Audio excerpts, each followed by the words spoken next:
When a family breaks apart, it is a tragedy, with the devastation far-reaching, affecting many people. I am not exempt from tragedy, none of us are.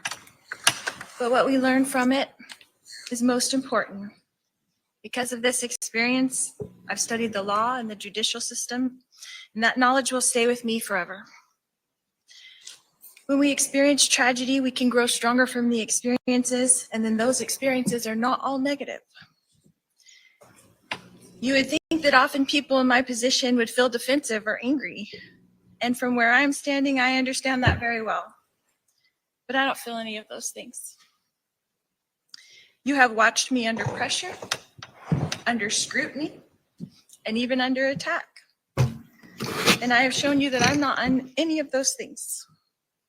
I'm going to object to character evidence and testimony that's not in evidence. Ms. Daybell, could I have you pull that microphone a little closer, please? You can't be upset with people who are forced to look at your life from a distance or judge it through a lens that's being intentionally distorted or being at least very limited. Like the lens the state has shown you on this event. There's so much more going on that is not included to your view. The law prevents some of these things from being shared. I'm going to object, Your Honor, to improper. Sustained. You have seen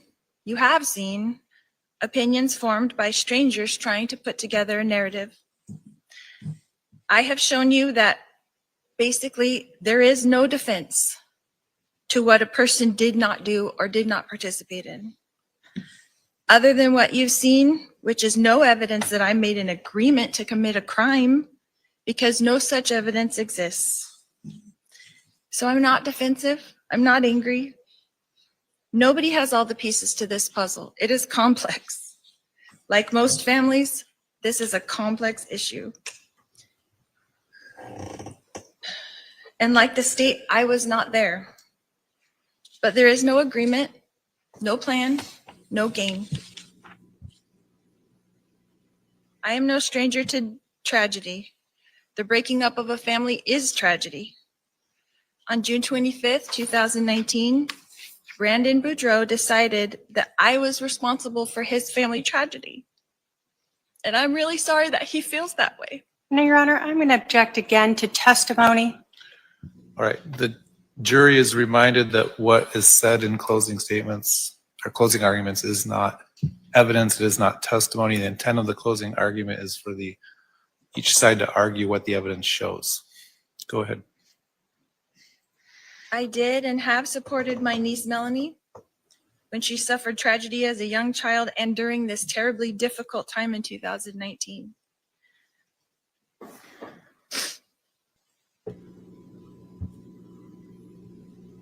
We read the text from Brandon to me on June 25th, 2019, where he claims that he will never stop until he proves that I am responsible. Well, here we are, almost 6 years later, and I'm charged with conspiracy to commit first-degree murder. In order to have a conspiracy, 2 or more people have to make an agreement to commit a crime. There is no such agreement between me and my brother Alex, although I did love my brother Alex. And I'm going to object again, Your Honor, to testifying. Sustained. There is no agreement that was shown to you between myself and Melanie Boudreau, although I love Melanie. And I'm going to object again to testifying. Sustained. I cannot tell you what happened that day on October 2nd, 2019, because I was not there. And I'm going to again object to testifying, and please strike everything the defendant has said. All right. The defendant is admonished. You cannot argue things that were not admitted into evidence. The prosecutor wasn't there. Law enforcement wasn't there. Only Brandon knows what happened before he called 911. Only Brandon said he will not stop. The fact that I supported Melanie in her time of need does not make me against Brandon. I had nothing to gain by Brandon being hurt. Brandon has worked with law enforcement for almost 6 years to make sure that I pay a consequence. I'm going to object to misstating the evidence. Sustained. The jury will determine what the evidence did and did not show. Your job is to determine if I committed a crime, this crime, a conspiracy, an agreement, not cleaning out a garage, but an agreement to commit murder. You did not see an agreement. You did not hear an agreement.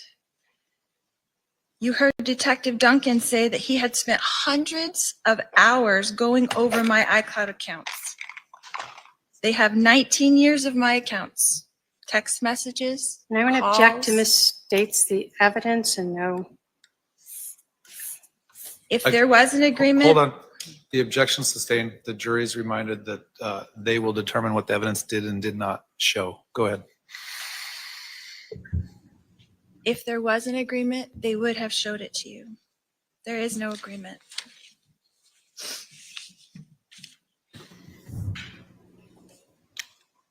We've all experienced tragedies in our lives, and naturally people want someone to blame, someone to pay a price.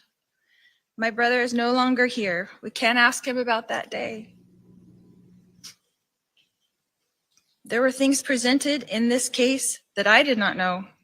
And I'm going to object again to testifying, Your Honor, and ask to strike. Sustained.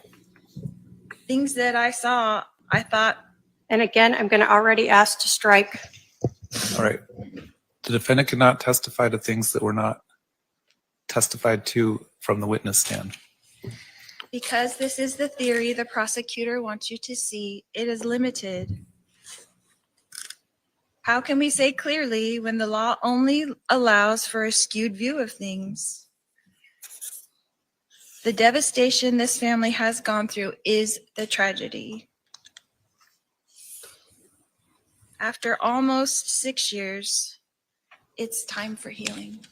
Thank you. State wish to give a rebuttal, please. Thank you. All right, the state has the burden to prove the defendant guilty, and since they have that burden, they have the right to open and